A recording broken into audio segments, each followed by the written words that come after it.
Yes, my name is Big Lou, and you are now listening to Go Produce. We're the show that explores how music industry professionals turn their passions into profit. If you want to gain a deeper understanding of how valuable mentorship is at all levels, then this episode is for you.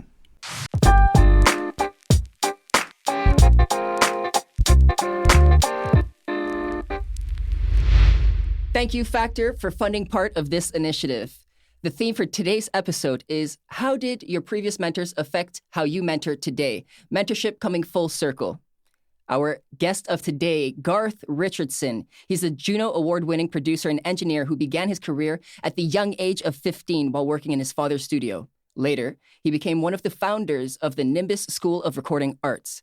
Garth's unyielding focus on excellence, dedication, and passion are just a few of the reasons the artists he works with and the albums he produces go on to achieve great things.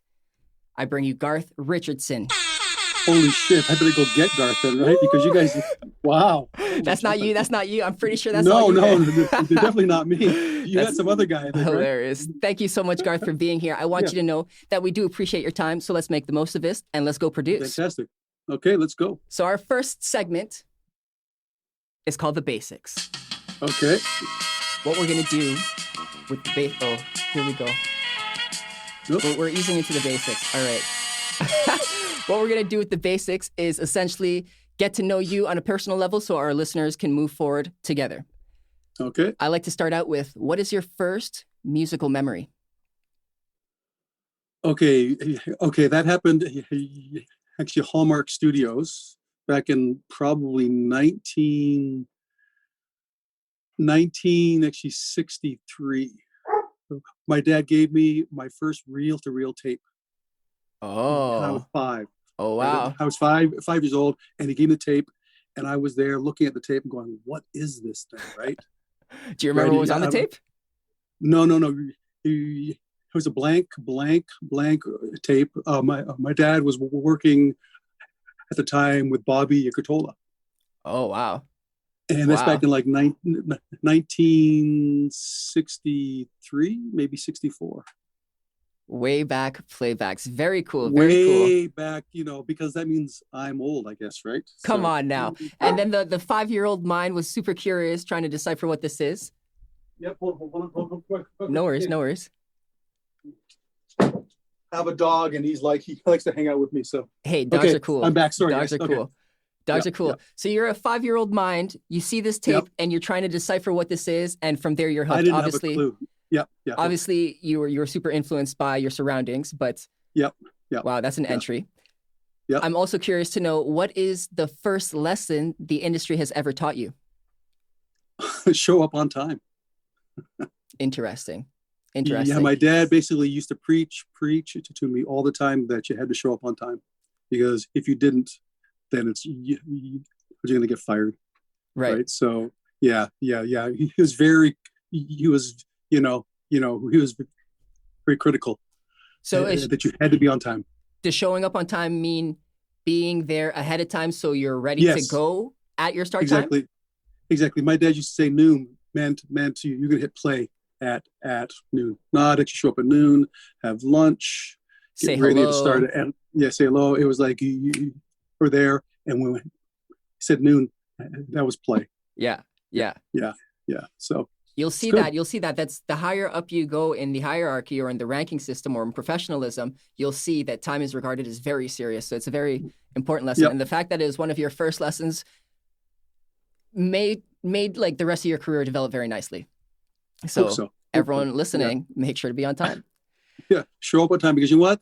That also shows somebody actually actual lack of respect. If you're not on time, that just shows you that you don't care. Yeah. Right. But you can't get the time back ever. It's a finite resource. So there's a lot of respect to that. Yep. Having been in this career or in this industry for so long, I know you have done a lot of firsts, but I'm curious now, do you have new firsts that you're pursuing? You know what? That's a tough one. Good. You know what? It's a tough one. I just put in new concrete countertops, if that helps, if that's a first, right? Fair. But Fair. basically, no.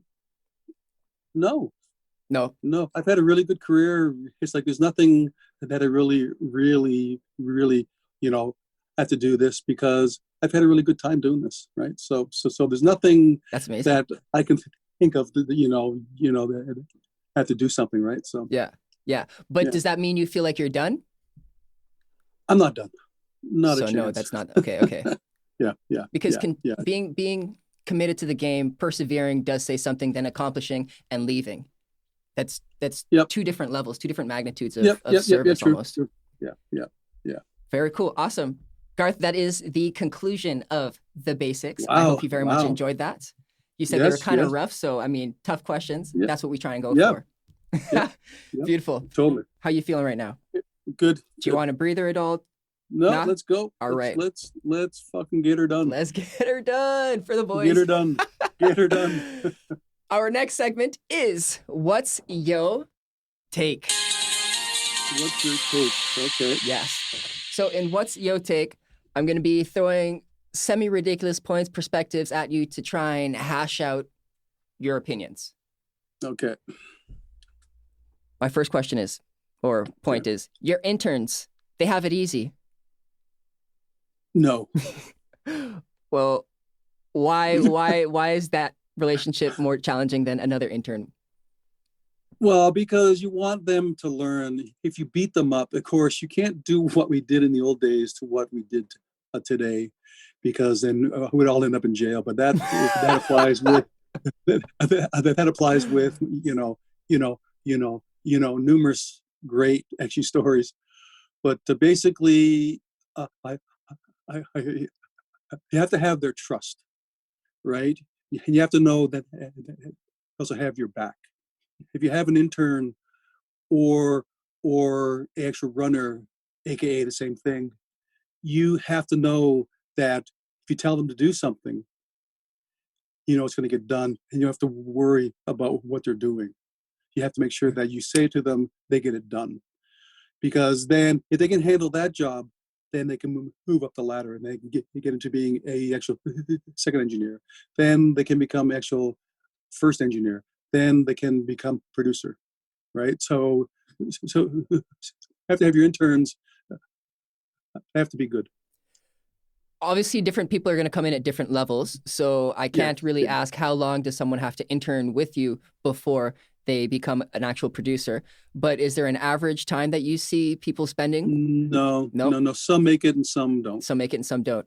What about Yeah. Nigel Aslan? Do you remember him? I was waiting for that one. Yep. Yeah, Nigel is up here helping me build my studio, right? So him and I had a long conversation about this. So that I'm glad that you brought up his name. He literally showed up, called me up, said, "Oh, I'm coming out to Vancouver," and I said, "Yeah, great. You have a job, but no job." So he comes out, he calls me, he shows up to my studio, and he has resumes for all the other studios except for mine. I went, "What the fuck are you doing?" Dude. So he didn't leave, and it's the one thing that all you kids have to understand out there is this isn't a job. This is a lifestyle. This is something that you love. The money will come. You want to get a job that's going to pay you money, you get into banking, you get into insurance, and live a really boring, horrible life. Or if you want to get into this business, it is it's a hard grind. It's an incredible hard grind. I probably worked 3/4 of my life, right? Because you spend from actually 10 a.m. until 4 in the morning every day, Monday through Friday, sometimes Monday to Monday to Monday to Monday to Monday. But Nigel showed up. He thought he knew everything, and I beat the shit out of him. And he's done well. Yeah. Right. So, yeah. So you have to have somebody like that really kind of wants it bad, right? So they need to want to have the drive, the commitment to it. They have to be able to establish trust with you. Yes. Yeah. is there something else in the actual interview that you look for that can break it for an intern, or you're like, okay, this is what we want? Yeah, I mean, you also know how to hang.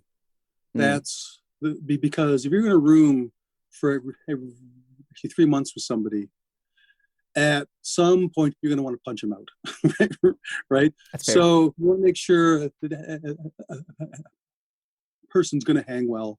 You're going to make sure that they know the hierarchy. Yeah. Because if you're in a room with Bob Ezrin, you don't tell Bob Ezrin what to do. When you're in a room with Mutt Lang, you don't tell Mutt Lang what to do. You keep your mouth shut. You're there. My dad taught me when I was probably like about 14 years old. He taught me to use my ears. Right? That's a huge lesson. The greatest thing, you have to understand, you use your eyes and your ears. Your ears are always on, and you're always listening to the conversation going on around the room, so that when the engineer, the producer are talking about something, you already know you get the whole thing set up. So that when it comes time to, okay, ready to do this, okay, it's coming up channel 3. Oh, okay, great. Right? The guys that are too busy, I do find now today, because of course I'm a bad guy, but too, that we're always on our phones. We're always on Google, we're always on Facebook, we're always on Instagram, social media, whatever. Yeah. Right, because you know what? In the old days, you used to close that actual vault door. You would hang up your phone because it's only one phone. Right? Yeah. You pick up the phone and go, "Please hold all calls." Hang up the phone, and you work. Wow. Now it's like everybody's on their phone. Everyone's like, hold on, busy. Yeah, you know, it's like, so like the technology has kind of hurt us a lot, but so helped us a lot too, right? I've got a personal love-hate relationship with technology and social media. Yeah, same. Because it really is so distracting, so diminishing to society. But there are so many pillars and strengths that have come from it as well. So it's a tool. Yes. But it's not utilized as a tool, and that's what dominates. I find that people have gotten lazier. Yeah, because everything's easier. Yeah, and that's what the race of businesses try and make things as easy as possible, because boom, convenience. Yeah, I'm curious to see how it continues to develop, but we will see. Yep. Okay. What about answering phone calls? Well, if it's your wife or your partner, then yes, you have to take those calls. Your kids, yes, you take those calls. Everything else, you can always just, hit. My phone, when someone calls me, "Hi, I'm sorry, but I can't talk right now. I'm actually planning the actual Toronto Maple Leafs Stanley Cup parade route," and that goes out. Right? That's fair enough. It's going to happen. It's going to happen, right? Yeah. Yeah. So basically, I usually have my dates where, "Hey guys, you have to put your cell phones down, please." Yeah. Hey. Right. Wow. Yeah. Okay. It's all about drive, but not so much mentorships. What do you think about that? What's your take? What do you mean by that? So it's very important to stay committed, and you can accomplish a lot on your own, but relying on mentors won't necessarily elevate you so much. You can do it on your own. No, I don't agree. Let's hear some more about that. Why not? No, I don't agree, because you know what? People have been mentored throughout our careers. If you look at, look at guys like Kevin Shirko, he got mentored by actually Mutt Lang. You look at Bob Ezrin, got mentored by my dad. I got mentored by my dad. I mentored Joe Barisi. I mentored Greg Fiddleman. I mentored Nick Raskolinix. Right. All these guys I helped teach and taught. I got taught the same way. That's a dying breed, because you know what? You can find things on the internet, but that doesn't mean that it's right. Right. You got to have somebody that can show you the skills. Somebody that can tell you, well, you know what? I wouldn't do that right now. I would wait a little bit. Right. So I think we become so lazy, and of course, nobody really wants to give you the time because they're like afraid to take their job, right? Your job. So, but my father was always open to great story. This kid came into my dad's studio back in, I guess, 71 or 72. This guy was off the street. My dad took 4 hours talking to this kid.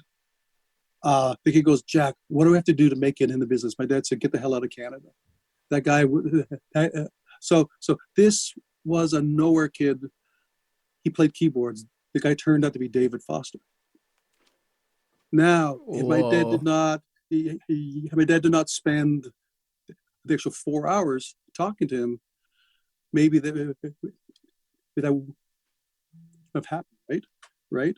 That's wild. So, yeah. So my thing is mentoring is so important. It's huge, right? Because you get the skills. Could you imagine being mentored by the late great Bruce Swedien?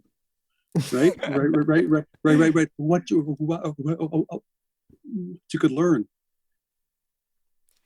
So we spoke about interns a little bit previously. From an intern to a mentee, is there a difference from there? Obviously, you start as the intern, but you don't just give anyone a chance to be your mentee, you know? No, you can actually tell, well, I can tell probably within the first half hour that the kid's worth it. Okay, right? Interesting. And that's based off of energy. If you know somebody that's going to be worth it, if you know someone is going to be worth it, you should take them on. Right, the ones that you don't think are worth it, you kind of go, you know what? Yeah, there's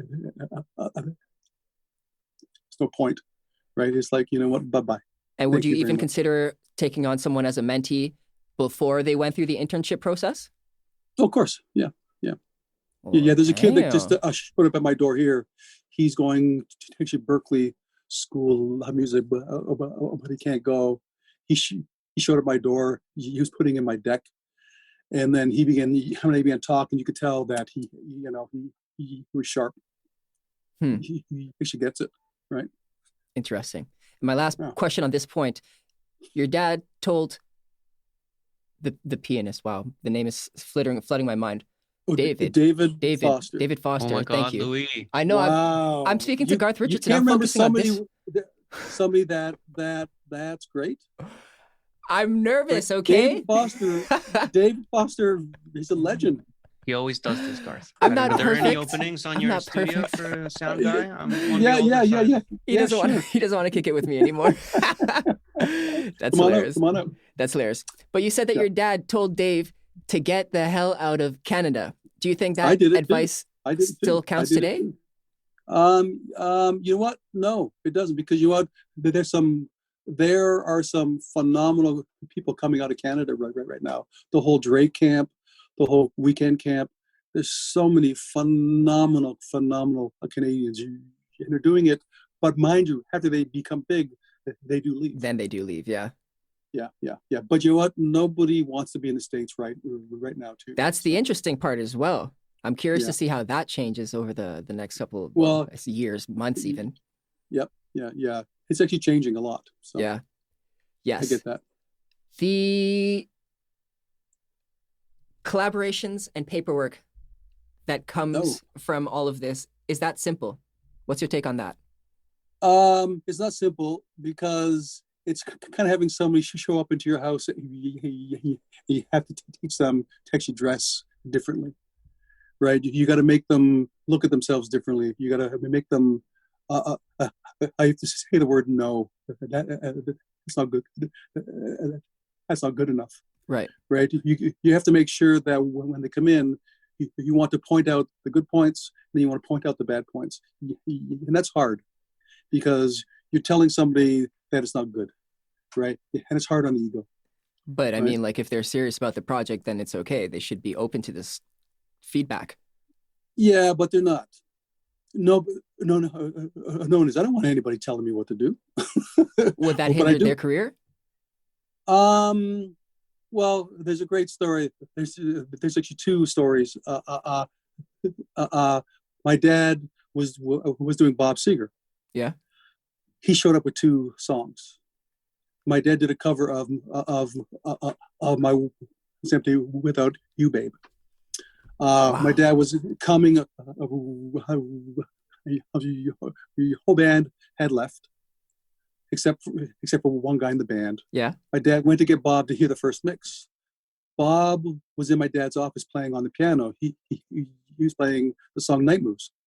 My dad stopped, heard the song in the hallway, came and said, Bob, what's that song? I hate that song. No. He'll play it for me again. He played the song. My dad goes, that's a hit. And Bob goes, I don't do it. He says, no. I have to do 4 songs. We're going to do that song. Yeah. So then they got all these guys in to play it. Bob left with those songs. My dad called up Capitol Records about a month later. Hey guys, how'd you like the songs? They said, yeah, those 3 songs you did just weren't what we wanted. 3. I did 4. My dad sent them the 4 songs. The next thing you know, my dad is looking at the charts, and his Bob Seger Night Moves going up the charts. Yeah. Right. I did a Chevelle, the song "The Red." They hated that song. They did not want to do it. I said, we have to do this song. We have to do this song. I fucking hate it. I don't want to do it. I go, guys, it's a great track. That's their best song ever. Right. So our jobs, when it comes to basically, we sometimes have to fight. We all have to push. Is that the job that a producer should carry on in general? A good producer, at least? Yeah. Always. Your job is to basically be that guy that because most guys think what they're doing is great or it's not good enough. And you have to find, like all the parts. Sift through it and find the diamonds. Yep. Interesting. So as a producer, what should they make sure that they get when they're working with artists or labels? You have to make sure that your job is to say no a lot. Yeah. No, that's not good enough. No, that can be better. How do you know when to say no? When it sucks. Right. You kind of know what a good song sounds like, right? Right. If you have the Beatles, the Bee Gees, Barry White, Earth, Wind and Fire, Chicago, they're all amazing songs. Yeah. Steely Dan. You know what a good song sounds like. You Fair. also know what a bad song sounds like, right? So as a producer, you have to either draw the line and say, okay, the artist can come in, I'm going to work with the song, even if I don't like it, and push you out. Or say, I don't like this song, I'm not vibing with it, I'm not going to take your money because of this and this and this. We can change if you're willing to. I've done it numerous times. Yeah. I've done it numerous times to where somebody comes to me with some stuff and I go, guys, this is great, but I can't take your money, right? It's not what I want to do. It's not what I want to say, right? So how can a young producer build enough credibility to start turning down people? Because like at the beginning, you may have to say yes, no? You can't. You have to do whatever you have to do. At the beginning, you have to do whatever you need to do. Yeah. Until... Yeah. And it's not really like you've hit this level, now you can say no. It's something that you develop over time. Yeah, basically, when you're young starting out, you do everything and everything. Anything that's out there, you do it. If they have $1, do it. You got to get your name out there because it's like she did back in the 80s. I did the actual Bullet Boys demos. Right. That got them signed. Right. That got them signed. Oh. Right. Cool. Right. Right. So when I got paid, I think I got paid $100 for it. Right. Yeah. So it wasn't a lot of, but it worked out. Yeah. Do you have a screening process to find out if someone is legitimate to work with, or is it part of that half-an-hour conversation you have? Well, you go word of mouth. You know somebody that has worked with somebody before, right? So like I'm about to start the new Devin Townsend record. Right. So basically, I've had time to be able to Devin and I have been courting for the last probably 3 years. Right.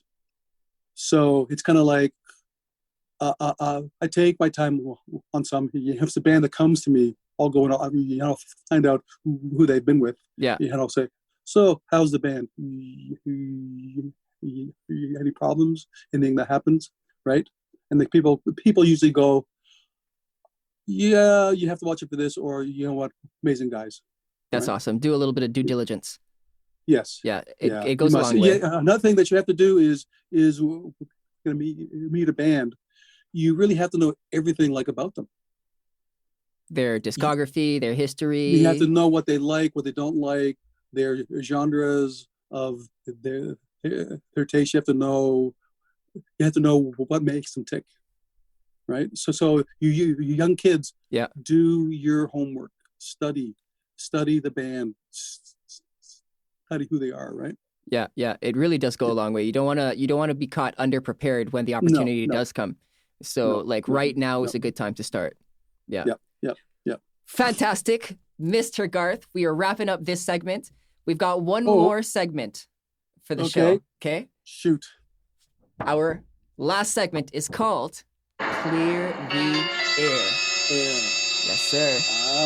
Yes, sir. Okay. It's going to smell so fresh and so clean. Is that when somebody gas? Is that when somebody has really bad gas? Exactly. That's why I don't sit in the same room as the grumpy sound guy. Wow. Holy shit. Sorry, what? No, nothing. We didn't say anything. That's jokes. You're saying that your farts smell. That's all. Yeah, farts stink.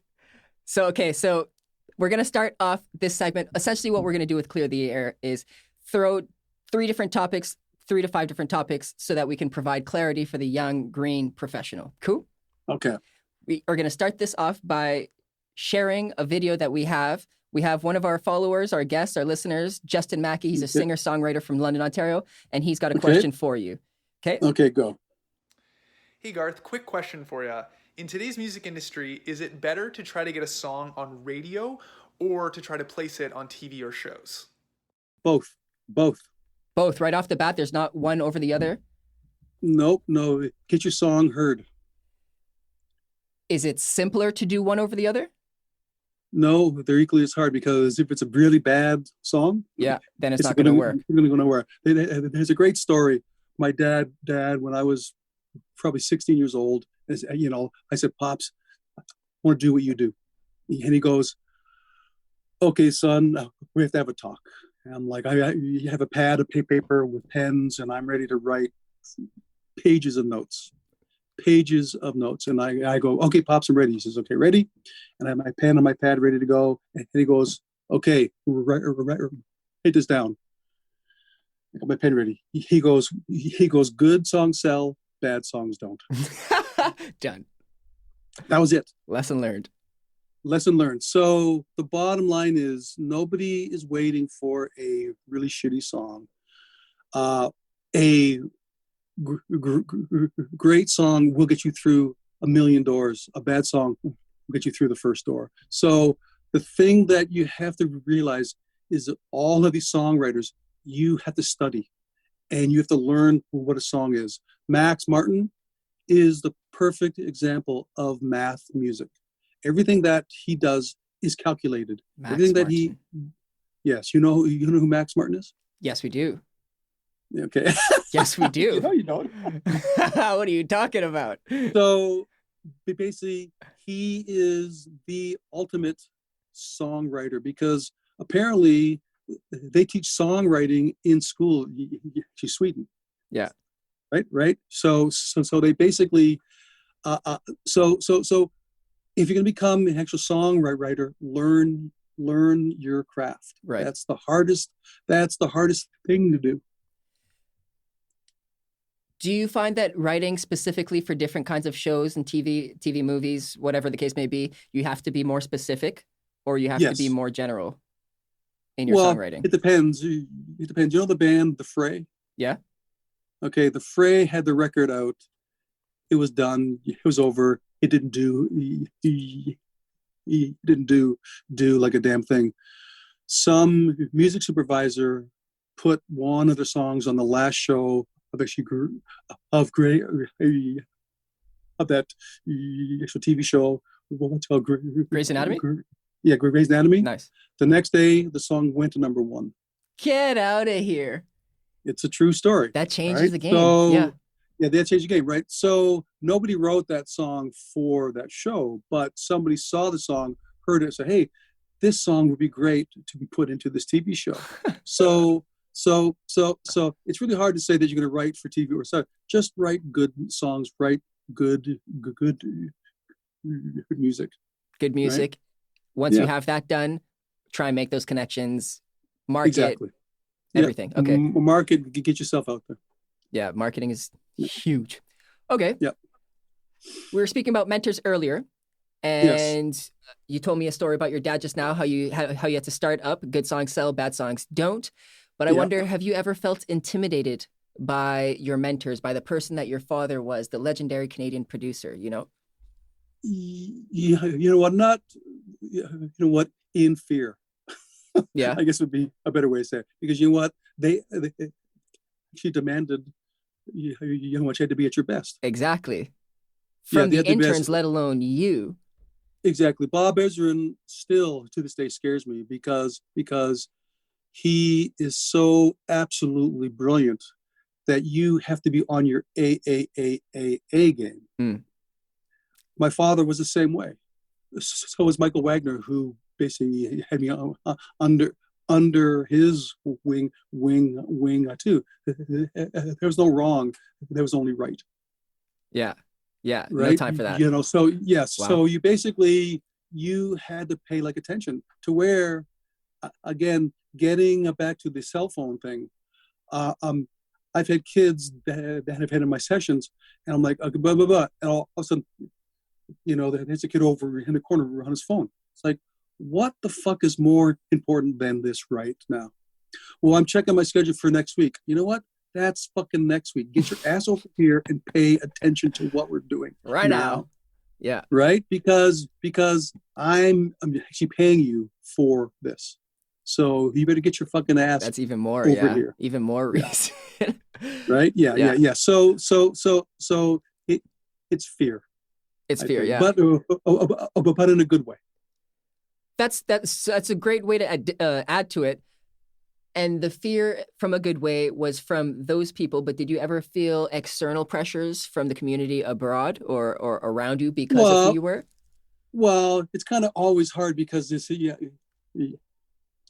like I was always known actually Jack's son. Yeah. Then there was a point in time to where like around 92, 93, I became actually Garth's dad. So sorry, hold on. Jack's son. Was actually son. To where it had flipped to where I was known as actually Jack's son, and then he became known Garth's dad. That's it. Right? So that was a really nice feeling. Yeah. You know, because it's like I did it all on my own. I didn't go down to California and go, I'm actually Jack's son. It was like, this was me. That's awesome. Yeah. So doing it on yourself, obviously you had your support and no one really does everything on their own, but were you provided any benefits or advantages because of the situation you had? And then also, None. And then did people be like, hey, we don't want to give you this and this because of who you are? Well, you know what? I had to leave Canada because nobody here would hire me because of actually Jack's son. Interesting. Right. I went to California for 6 weeks, and that turned into 12 years. Right. That's literally a great story. Back in 1985, my friends who drove me down to Buffalo in my beautiful Dodge actually Duster. Yeah. Beautiful. I actually gave them the keys and said the insurance runs out in 6 months. I'm not coming back. Thanks. Bye. Right.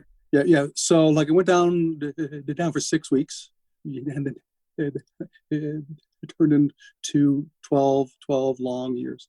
12 years. That's years in LA. Yeah. Wow. Very cool. Yeah. Very cool. So the thing is, you actually young kids there, do whatever it takes. Be humble.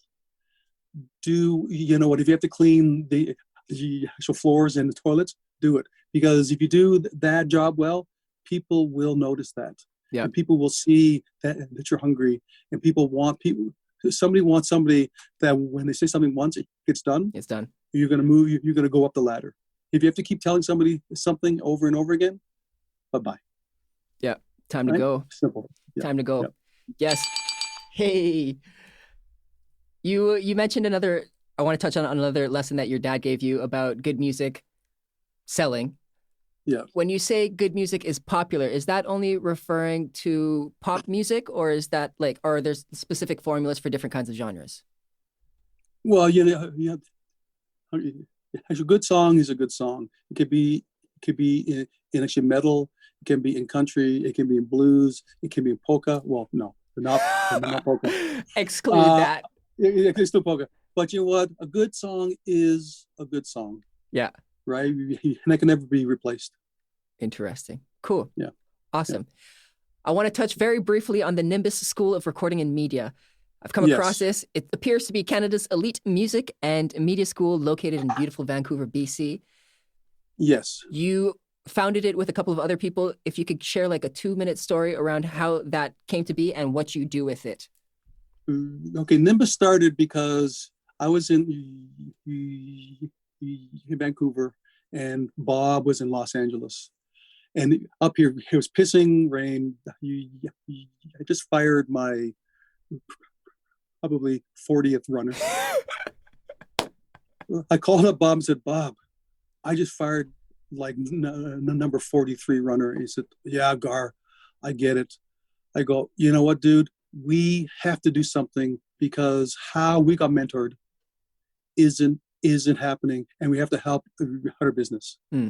So Bob and I began to do Nimbus because we wanted to give back. We wanted to basically help out the youth because my dad did it, Bob did it, I've done it. So we wanted to give back to all these kids because you know what? I've never had a job. I've always done what I love. Yeah. Right. So I want these kids to be able to do it. And you can also find that the kids that get into music aren't going to become bankers, not going to become doctors, and not going to become lawyers because that's not isn't their thing. Right? It's torture pretty much to force them into that. Yeah. Well, you know, it's like I used to bale hay. I used to work in machine shops. I used to do all those jobs, and I hated it. And then when I got into music, I was like, you can finally breathe. Yeah, absolutely. Yeah, absolutely. Yeah. It's wild like that. So you're looking to give more Daves that 4-hour conversation so that they can become their potential. Yeah. Beautiful. Yeah. What is your most fond memory while working at the Farm Studios, who began his story, in 2002? The Farm Studio started in actually 2002. I'm now at actually version 8.0. 8.0, all right. 18 years later. Cool. I've slowly begun to change it around. Basically, the most fun, I define fond. Fond. Oh, well, if that's the case, one that makes you full of joy and one that you wish never happened, that you could have lived without. Well, there's my favorite story. There was a band called Daughters of Mara. Okay. We're here. And of course, the studio is in the house. And at the time, my wife was in the city. And I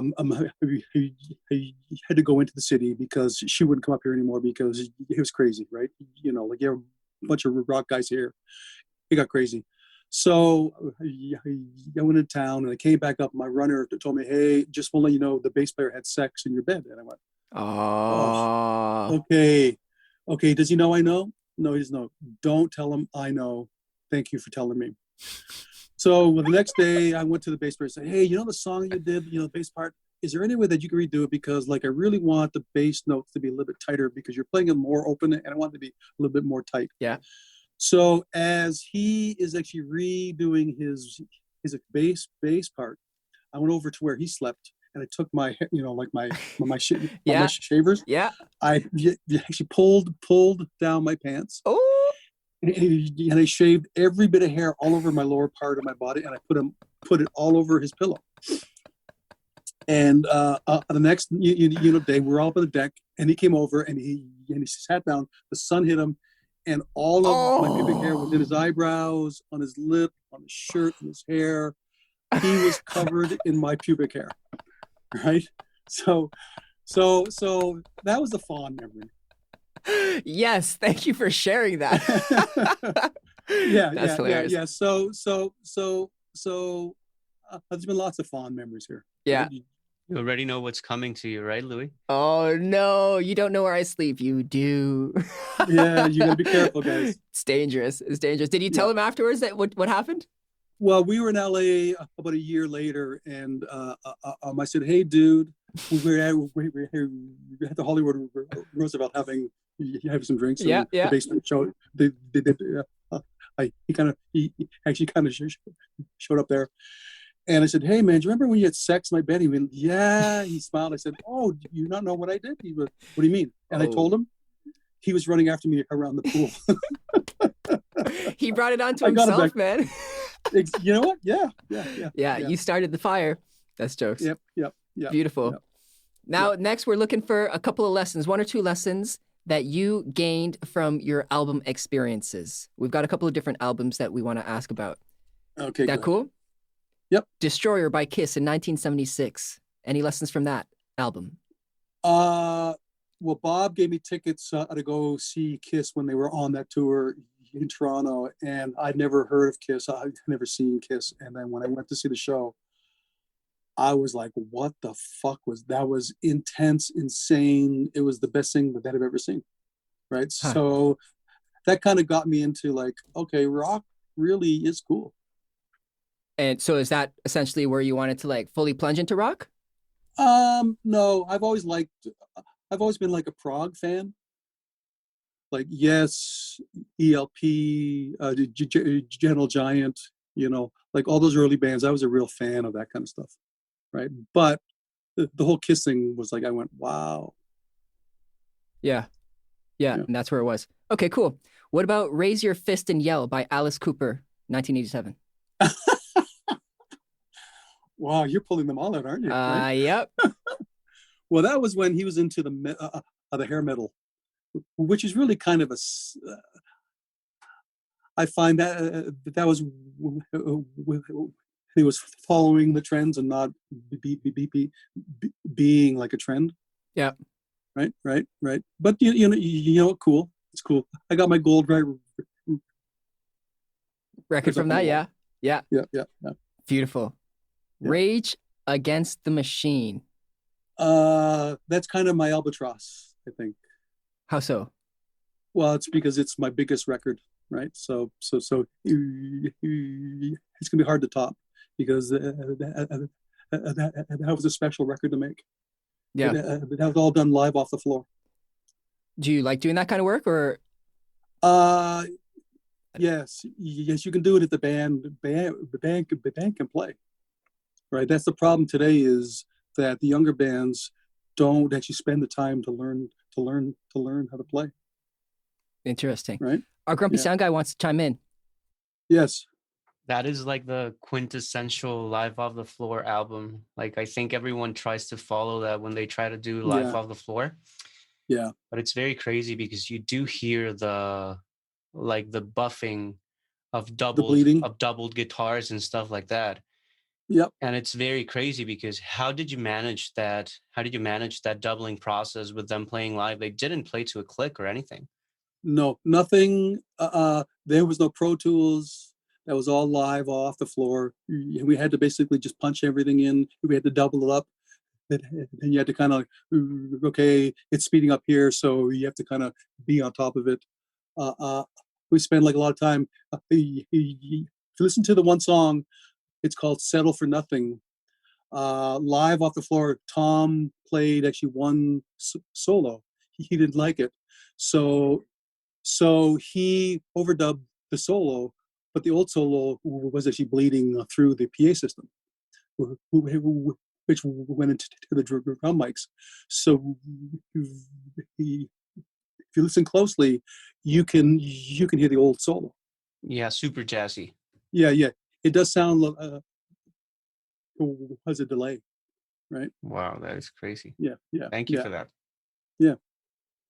Any stories from Mother's Milk by Red Hot Chili Peppers? Mother's Milk was also the drums and bass were done live off the floor. We punched in on all the songs. We fixed 4 bass notes. That's it. That's all you did. That's all we had to punch in on the bass notes. And of course, that was the first record that John played on, of Shante. And it was, he's a star. Yeah, I mean, yeah, of course. He was at the time. He was 17, I think. Sheesh. And to get his sounds, you just push up you just get the mic in front of the speaker, push it up, and go, okay, I'm done. But at the same time, it also takes a very knowledgeable producer, engineer to know this, because amateurs will add this and that, whatever, you know? That's exactly the point that I want to make to your young kids here. Yeah. Just because you could 18,000 plugins on a sound doesn't mean to do it. You have to make sure that your source is right. Spend the time putting your sound into the box. You can't fix it afterwards, right? You can't fix it afterwards. You can't make a really shitty sound right afterwards. You have to do it right. So take the time. Yeah, take the time, record it right, make it better, instead of recording it bad and turning a bad sound into. You can't turn a bad sound good. Very nice. No. Is Flea one of your favorite bassists to work with? Oh, that's a hard question. That's like, what's your favorite child? What is my favorite? Right? Oh, damn. Right? You know, fair. You know, right. Flea's great. I worked with the great bass player John Alderetti. Tim from Rage is great too. There's so many, great extra bass players, right? So awesome. But each guy has their own sound. It's true.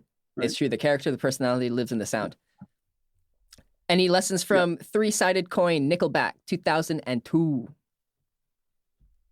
Three-Sided Coin? Yeah. Don't you mean, no, which record was that one? Nickelback? Is that the leader of Men? Yeah, no. Which songs are on that one? Ooh. Because that's a different title. Haha. Well, in there that we go. case, There's your homework. Quick, there's my homework. Google, quick. Can we Google this real quick? Is someone on this? Someone quick, hurry. In the meantime, controversy. We could shift gears a little bit. What about Jumpstart These Kids? Jumpstart by These Kids Were Clowns. Oh, no, crowns, not clowns. You said clowns. What are you talking about? Jumpstart by These Kids Wear Crowns, 2011. Not clowns. No. Crowns. Phenomenal fun. Yeah. Crowns, not clowns. You said clowns, I think, for this. Oh my goodness. Mistakes. We're definitely going to have to edit that one out. That's okay.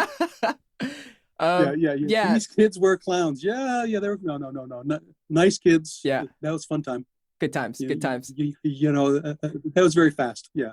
A short-lived experience. That was a blur. So I got a couple of songs here from the previous album. How you remind me? Breathe. Too Bad. Okay, so that record I turned it down. Interessant. So did every single record producer got asked to do that record, and everyone said there weren't any songs. Everyone turned it down, and then Rick Perisher, who is now gone, but Rick said, "I'll do it," and because Chad is so driven and for all those haters out there, he is the most wonderful, big-hearted, kind, amazing human being. And he showed up the very first day of getting sounds and said, guys, I have that song. And he played, this is how you remind me. Huh. And nobody heard the song, and Rick Perisher was there, and he was the guy that did it. Interesting. So, but on allmusic.com, yeah. It says that you were a mixer of Three-Sided Coin by Nickelback.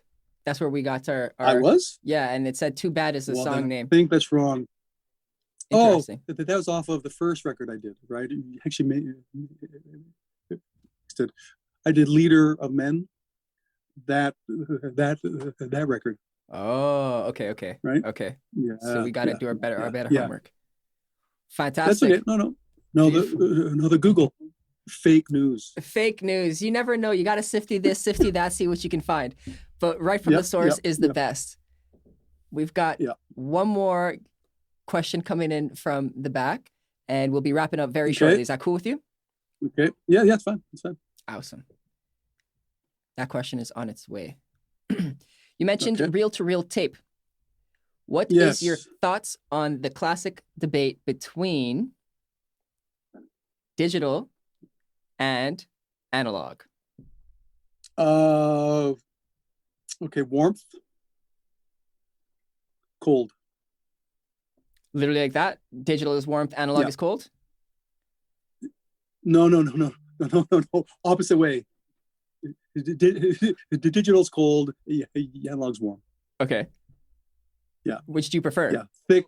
If I could use tape all the time, I would. Really interesting. Yeah. Is there ever an experience of using the ulterior? I do both. Right. Still. So it's just preference still. Okay. Yeah, cool. Yeah, because you know what? You have to look at tape as a sound. Just like every piece of gear has a sound. Right? That is a cool perspective to have. In reference to Devin Townsend, how do you work with others who are fluent in production? You're there to be like a sounding board for them. You're help them to get clarity, right? To be able to say, hey, that's a great idea. Devin and I are kind of at the beginning stages. He's writing songs now, right? So we've gone through probably 10 songs, and we found 3 that could possibly be on the record, right? So it should be like a actual long process. Interesting. Do you guys, in that process, do you ever debate specific tones? We haven't gotten there yet. Okay. Interesting. Yeah, but it's going to be really hard to say, yeah, Devin, that's a really shitty sound, because he's a phenomenal player, right? Yeah. Right. It's kind of like that's a sound. That is okay. Cool. Interesting. Yeah. Artists that resist artistic change. How do you know when to put down the sword and let their way happen? Is that something you do? You know what? Yeah. Basically, you had this thing to where, like, I'll have a piece like to roll a tape. This is their song. Okay. With their part. That part will always be put down on the table. It never leaves. That thing that they came in with, it's always there. Let's look at it differently. Yeah, but look at it's there still. It won't leave. Let's make it better. So it's kind of how you have to get them to actually think differently. It's kind of like every day, like I wear black tops, black t-shirts every day. But my partner, she wants me to wear something else. I'm like, oh no, and then she's, come on, and I get it on. Like I'm feeling I'm feeling strange. But then after a while, you kind of kind of look cool in this. But then I go back to the black top, right? So it's kind of like you have to be able to help them look at things differently. Yeah. Right. Yeah. And that's my job with Devin. Yeah. Right. Is to basically keep them on track, focused, and moving forward. Yeah. Change your perspective, allow them to see it from a different angle. Very cool. Yeah. Very cool. Yeah. No. There's one point that you haven't talked about, which to me is very kind of important, is that when you're on a record and something happens, like you can hear grumblings about somebody in the band's not happy with something, deal with that right away. Right away, yeah. Do not let it fester. Do not let it grow. Do not let it turn into like a complete monster. Mm-hmm. If you deal with it right away, it's small. But if it grows and becomes bigger and bigger and bigger, then it's a bigger storm. Yep. It festers. Yeah. So all you young kids, if there's a problem, deal with it right away. Deal with it right on the spot. But do it to where if it's with somebody in the band, don't do it in front of the whole band. Pull that person aside. You have a man and the man talk, man to woman talk, person to person talk, but look them in the eye. Yeah. And say, hey, you should hear this. What do you think? It goes a long way. It really does go a long way. We started this conversation out, Garth, talking about good songs and bad songs. As simply as you can, what makes a song good to you? Something that is memorable. Oh, by the way, my video stopped. So it's all good. Sure we're about to wrap up. Yeah. Okay. Actually, good song makes you feel emotion. It's that any kind of emotion. Feel something. Emotion. A story. Something that everybody can relate to. Interesting. So artists should practice storytelling. Well, yeah, that's what it's all about, though. 100%. It's not just saying right. Things. Yeah. Well, it's always about the story. Always about the story. Fantastic. I like that. Okay. Garth, do you have any closing remarks before we wrap this up? Well, there's a record my dad did. The one lyric still she sticks to me. Yeah. Death to false metal. Okay. Perfect. I like that. Right? I like that. Where can our listeners find any of your resources, your information, or your contact? Well, if you go to ggarth.com, GGGARTH.com, that's my website. Okay. Check that out. I'm all over the media too. Garth.com. Yeah. Perfect. Yeah. Beautiful. Thank you so much. Our listeners, I hope you had a fantastic time today. I know we did. Garth had a fantastic time. Shout out to our grumpy sound guy in the studio. Big shout out to Prevail. Yeah, boy. Thank you so much, Garth Richardson, for being here. We are out. Thank you for listening. If you found any value in this episode and you want to learn more from our content, check out our website at goproduce.ca. If you're on Instagram, check out our handle at go.produce. If you're on YouTube, subscribe. If you're on Spotify, hit download. If you're on Apple Music, leave a review. This will all help us grow our community. I'm Big Lou, and this is Go Produce.